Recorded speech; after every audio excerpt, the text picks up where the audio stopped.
Well, welcome to Brewers Choice. This is how to make beer 101, basic beer making. I hope you enjoy making beer and you produce a beautiful quality beer out of what you are doing. Follow these instructions and I'm sure every time you make a beer it'll be a great beer. The number one rule of brewing is sanitisation, and if you get your sanitisation right while brewing, chances are you're not going to have any bad beers in the future. So the first step we're going to do today in sanitisation is to sanitise our fermenter. So we're going to take the fermenter and we're going to make sure that all parts of it are sanitised. Now, in any sanitisation process, or there's a two-part process, firstly is to clean it, the second is to sanitise it.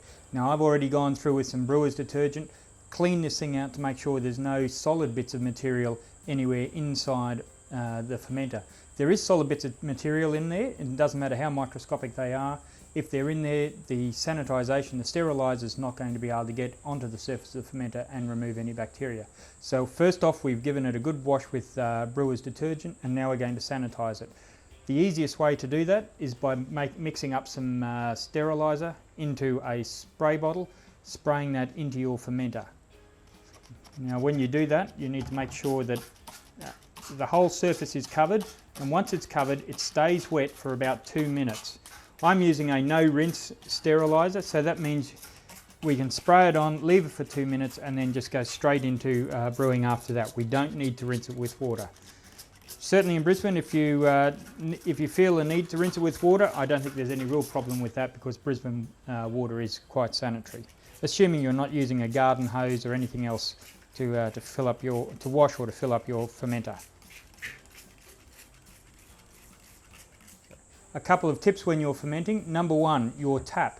Make sure that you unscrew the tap on your fermenter after you've used it every time, and you clean out the area around the tap inside the fermenter. You'll often find there's a lot of muck just sitting in there, and even though you've cleaned out the whole of the fermenter, you'll still find muck around the thread. So take your tap out, clean all of the area around the inside, and also give your tap a good squirt on the inside as well.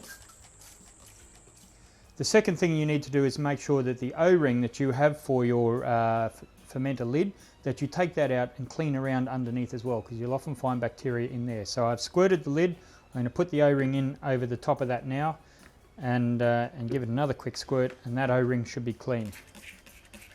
While you're at it, I'd also say put some sterilizer into your airlock as well and make sure that that's nice and clean. Now we leave it for 2 minutes. Our fermenter is ready to go. If you're not ready to put your beer in straight away, put the lid back on and put it aside, but don't leave it for half a day or sanitize it the previous day. Do it just before you're about to start brewing. Again, you don't want to get bacteria and wild yeast into your fermenter while it's waiting to put your beer in.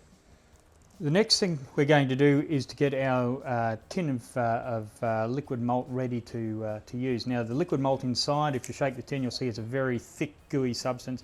It's a pain in the neck to try and pour that into your fermenter. So what we're going to do is when take the lid off, there's a yeast underneath. Take the yeast away as well. Put the tin into a sink with some boiling water or some hot water out of your tap.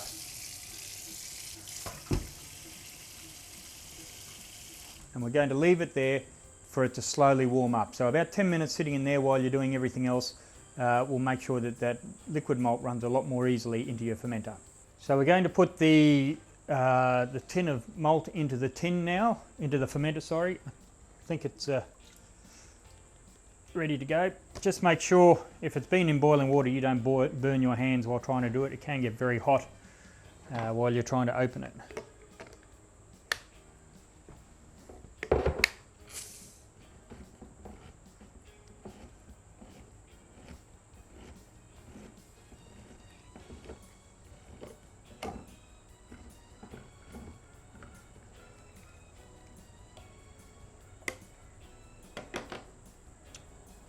Tip it in.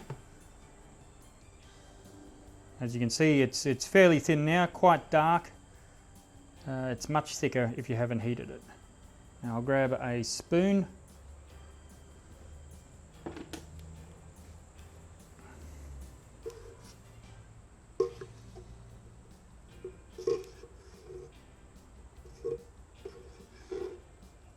You can use some hot water to rinse this out afterwards just to make sure you get all of the malt out of the tin.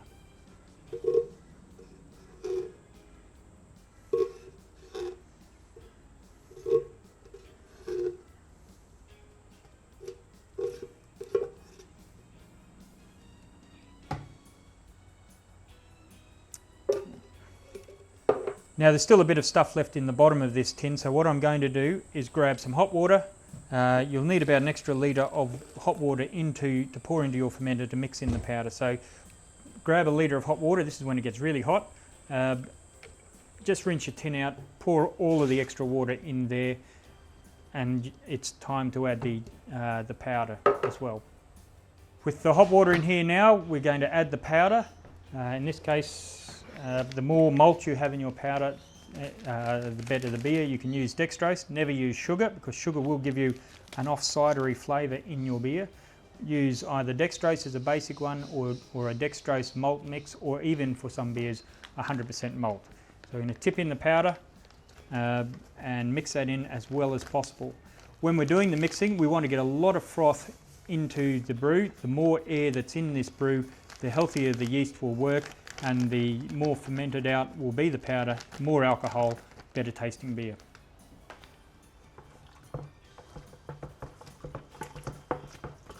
Mix it really well until you've got that all dissolved, no lumps sitting on the bottom.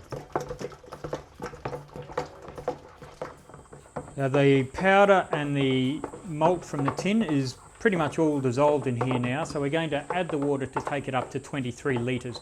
It's a good idea to know exactly where that is on your fermenter the first time before you start. Normally on these it's round about the ridge line there, but go through and check it before you do. And as a quick tip as well, before you start pouring anything into your fermenter, do make sure that the tap is closed. On more than the odd occasion, people leave that tap open and there's a hell of a mess all over their floor.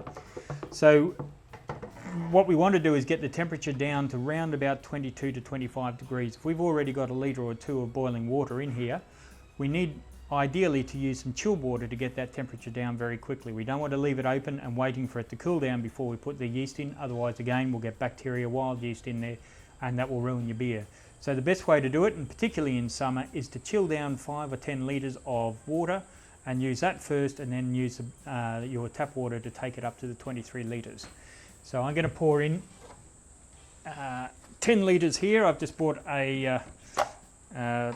some spring water from Woolworths and pour that in. Now you don't have to use spring water. It will help the flavour of your beer slightly, but there's a lot of other ways to improve your beer before you go to using spring water. If you have a water filter, use it. Otherwise buy it once and then just each time give it a bit of a sterilise, fill it up with water, throw it into your fridge the night before you do your brewing, and reuse it for the next day. So I'm going to top it up now with all the cold water.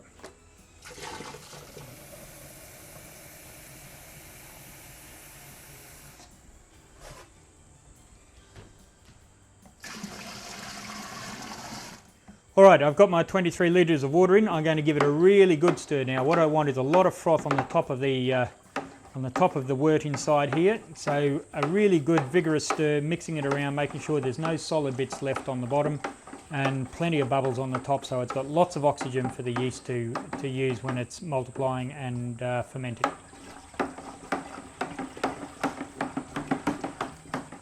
Once I've done that, I'm going to put in the yeast.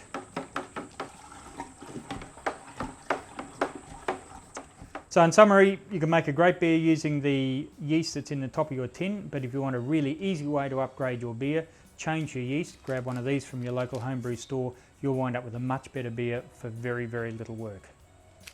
Going to open it now and sprinkle it in while it's still frothy on the top.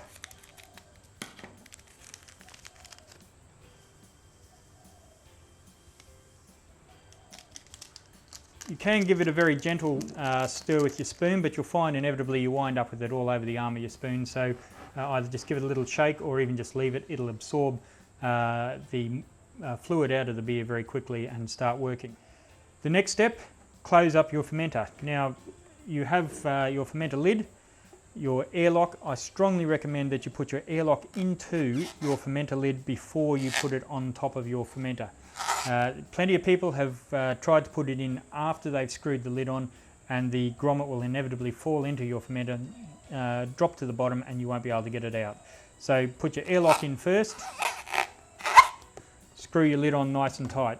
Now you'll find as well, particularly with new lids, that the surface here is quite rough, and once you screw this on and you've left it for a few days, particularly if you have spilt beer around the edge, it's almost impossible to unscrew the lid. Easiest way around this is just to grab some keg lube, a lubricant that doesn't affect your head on your beer or the taste. Just put a little bit of that around the O-ring. That'll make sure when you screw it on, you get a really nice tight seal on your lid, and it's easy to undo at the end of your fermentation. So we're going to screw it on nice and tight, and then we're going to put some water in the airlock. Now, using clean water is a good idea. What I do is just use a little bit that's left in the kettle and put that in, and what we're aiming for is to fill up the two sides just halfway up. Now, if you have a good seal on your fermenter, you'll find that the levels of the two sides are not the same. One's up, one's down, and the more you tighten it, the greater that difference will be. If you find that the levels come back together very quickly, what you have is an air leak, and you might want to replace your O-ring on your fermenter and the grommet around the base of your airlock. You might want to replace those so you don't get an air leak. While it's not vital to your brewing, it does help you later on, because once it starts, the bubbles start coming out as the yeast starts the fermentation process. If you have an air leak, those bubbles won't come out your airlock, they'll come out the air leak instead. And many people ring up our stores and say, it's not bubbling, should I throw the beer out? 99% of the time, it's simply an air leak. So if it's not bubbling, have a look, make sure that the two levels are different, and if they are and it's not bubbling, then you've got a chance that there's a problem. But generally you'll find that there isn't a problem. It's just the CO2 that's being produced leaking out the sides or leaking out the grommet. We're going to put this away now. It's somewhere dark and cool. The cooler you can store it, the better, depending on your yeast. For an average tin yeast, you're looking somewhere between about 18 degrees to 25 degrees. I'd strongly recommend that you never have it over 25 degrees. It will brew faster, but it won't taste nearly as good. It'll produce a whole lot of byproducts that make your beer taste really awful. So brew it as cool as you can. In summer, that can be a bit of an issue. Easy ways to do it: put it in an air-conditioned room, put it onto a cement slab or onto a bathroom floor with the tiles. That will help to keep it cool. If that doesn't work, a wet towel around the outside of your fermenter. Perhaps have it sitting in a little bit of water so that the ends of the towels are sitting in the water and soaking up that water, and as the breeze goes past, that will cool it down, take 2 or 3 degrees off the temperature of your fermenter. And if it's still not working, you can freeze up some Coke bottles, put a couple of Coke bottles in that water in the morning, change them over with 2 out of the freezer at night, put them into there, and just swap your frozen Coke bottles of water day and night, and you'll find that keeps your fermenter nice and cool. It should then brew somewhere between 7 and 10 days roughly, and at that point it'll be ready to test to see that the fermentation is finished.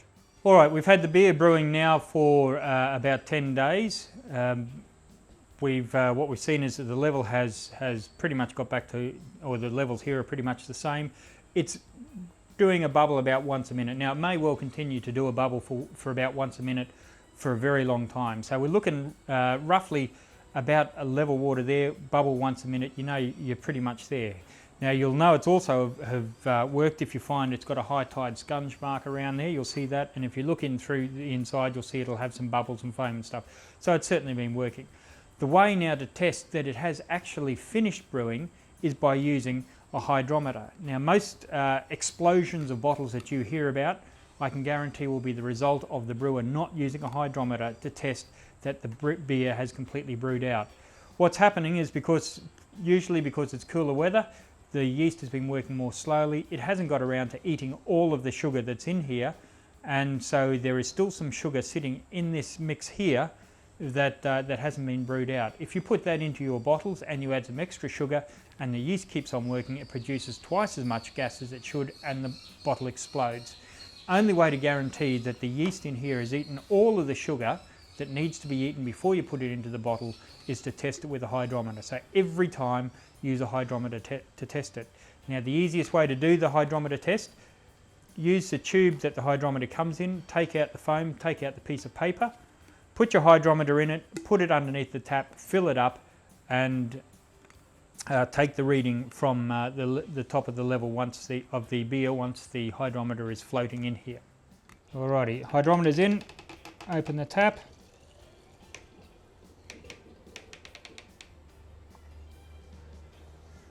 Now you'll see it's got some bubbles around it. Give it a little spin, that'll get rid of any bubbles on it. Just put it down for a little while, let all of the muck that's gone into it settle to the bottom, and once you've done that we can take a reading straight across the level of the beer to see whether or not it's been finished. Now it's not enough just to do a hydrometer reading. What we're aiming for, of course, is a reading round about 1010.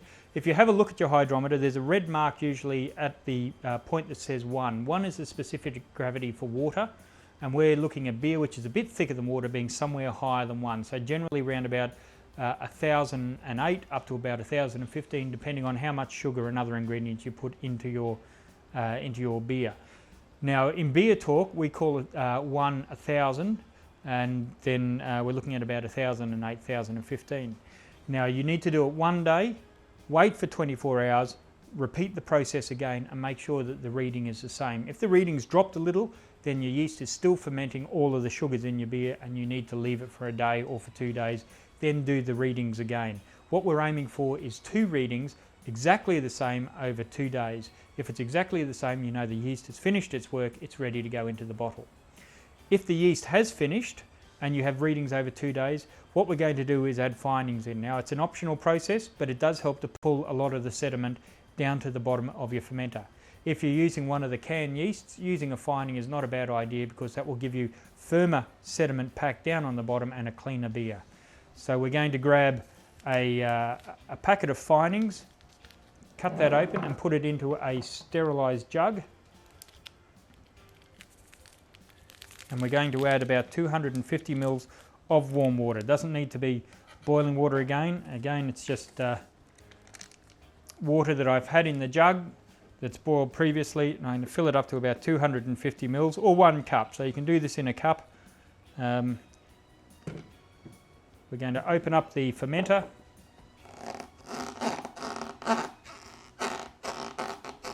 Just take that out so we don't wind up sucking water back into the fermenter as we do this.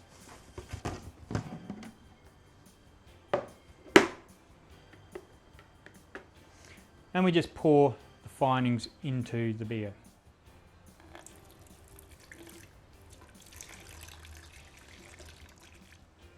Alrighty, so now we're going to seal it up again and we're going to leave it there for 24 hours to let the finings pull all of the sediment down into the bottom of your fermenter. It's 24 hours and the finings has dropped all the sediment to the bottom of the fermenter, and now it's time for us to do the bottling. Now with your bottles, whichever type of bottles you use, plastic bottles or glass bottles, they need to be washed and then they need to be sterilised. 2 stages, make sure there's no solid material inside. Use a cleaner first, brewer's detergent or brew clean, make sure it's clean inside. Then once you've done that, you need to sanitise it. Do your sanitisation just immediately before you bottle, again so you're not leaving them sitting there open for wild yeast and bacteria to fall inside. Now plastic bottles, glass bottles, both are as good as each other. Today we're going to use a glass bottle. If you are using either of them, make sure that the lids that you're using have also been sanitised at the same time. Now your fermenter, particularly if it's been sitting out over the last week, it's quite possible that you've had a lot of flies and little insects that have been very interested in the nozzle of your tap. So part of the process of sterilisation first is to make sure that your nozzle is nice and clean. We'll get some fermenter, some sanitizer up in there, and just make sure it is a nice clean nozzle. You want to make sure as well, and I've already sterilised it, that your bottling tube is also nice and clean and it's been sterilised. Now you'll notice with the bottling tube it has a small point on the end which pushes in and out. That's a little valve that stops the beer flowing out of the bottling tube when you don't have a bottle in it. Take your bottling tube, put it up into the tap, being careful when you push it in not to push too hard or you may push the tap right out of your fermenter and you'll have a hell of a mess. So it should fit just inside. You can also use a piece of hose and the hose from the tap onto your bottling tube if you want a bit more flexibility. So now that it's on, we're going to take our beer bottle, which has been cleaned, and we're going to put it into it and lift it up until it opens the valve, pushes up the valve and starts doing it. Turn the tap on and away you go. Take your airlock out as well so that you don't pull any of that water in. Alright, so up to the edge of the neck, You take it off, and once you pull the tube out, you'll find the level drops just enough so it's not quite a full bottle. Now you're bottling your valve, you notice it'll closed.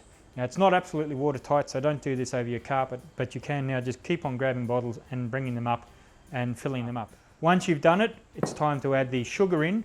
The purpose of the sugar is to take the yeast that's still in your bottle. It's going to eat that sugar, it's going to produce some more carbon dioxide, and the carbon dioxide will infuse itself into your beer and produce the bubbles.